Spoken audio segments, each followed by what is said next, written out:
एक तो प्रधानमंत्री जी ने स्वयं अपने आप को इसमें डाला है। एक जमाने में कांग्रेस 39वां संविधान, प्रधानमंत्री ने डाला है, पहले नहीं थे क्या प्रधानमंत्री? ना, पहले तो प्रोविजन ही नहीं था। तो जब कानून ड्राफ्ट हो रहा था तो उन्होंने खुद डाला अपना? हाँ, खुद डाला है। पहले 39वां जो संशोधन था, इसमें इंदिरा जी उपराष्ट्रपति राष्ट्रपति के साथ साथ खुद को भी इनके खिलाफ कोई वैधता नहीं रहती है चुनावी मुकदमों का एक संविधान संशोधन लेकर आई थी। वो खैर कांग्रेस पार्टी और श्रीमती इंदिरा गांधी की नैतिकता का सवाल है। नरेंद्र मोदी जी अपने खिलाफ खुद संविधान संशोधन लेकर आए हैं कि प्रधानमंत्री भी जेल में जाएगा तो उसको इस्तीफा दे देना पड़ेगा।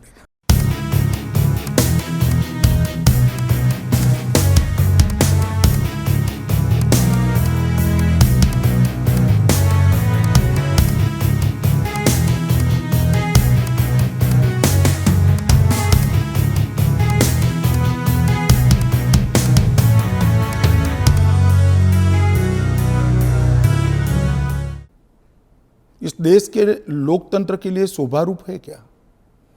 और अगर 30 दिन के बाद जमानत मिल जाती है तो वो फिर से शपथ ले सकते हैं। हम multi party parliamentary democratic system में है।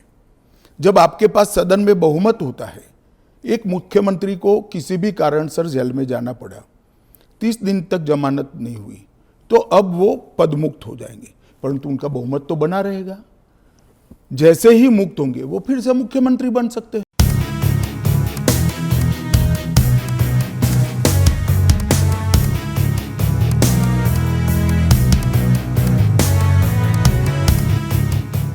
किसी भी सरकार के विधेयक को या संविधान संशोधन को सदन में पेश न होने देना और इस तरह का व्यवहार करना, ये क्या लोकतंत्र में उचित है क्या?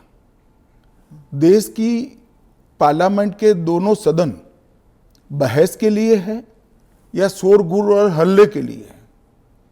मुद्दे का विरोध हमने भी देखा है, हमने भी करा है, परंतु बिल को पेश न होने देने की एक प्रकार की मानसिकता मैं नहीं मानता हूं कि ये लोकतांत्रिक है और विपक्ष को देश की जनता के सामने इसका जवाब देना पड़ेगा।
तीसरी बात यह कि हमने संविधान में यह कहा है कि president of India will be guided by the aid and advice of the council of ministers.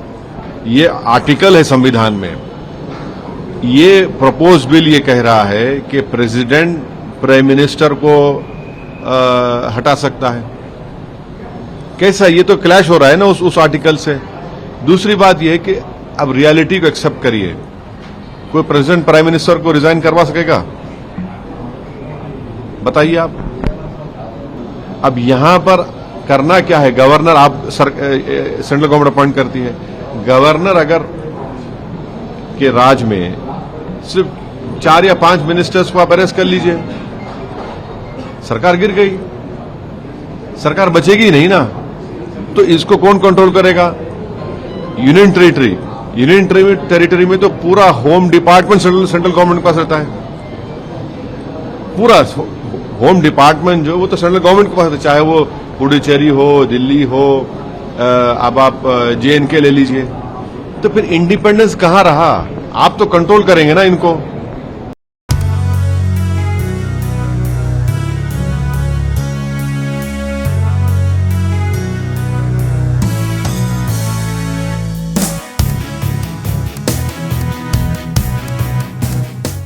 Investigating agencies को अपॉइंट एग्जीक्यूटिव करती है, यानी सेंट्रल गवर्नमेंट करती है, राइट? चाहे वो IT के हों, ED के हों, CBI के हों। तो जब तक इनका इंडिपेंडेंटली अपॉइंटमेंट नहीं होगा, ये सस्पिशन, ये क्वेश्चंस बराबर अराइज होंगे कि ये सरकार के इशारे पर काम कर रहे हैं। ये मैं नहीं कह रहा हूं कि यूपीए के टाइम पे वैसे ही था, अभी भी ऐसे ही है। हमारी पुलिस फोर्स को देख लीजिए आप, एक SI के पोस्टिंग से लेकर DGP तक हर पॉलिटिशियन के रिकमेंडेशन पे या तो उसकी कास्ट के ग्राउंड पे होता है या रिलीजन ग्राउंड पे होता है।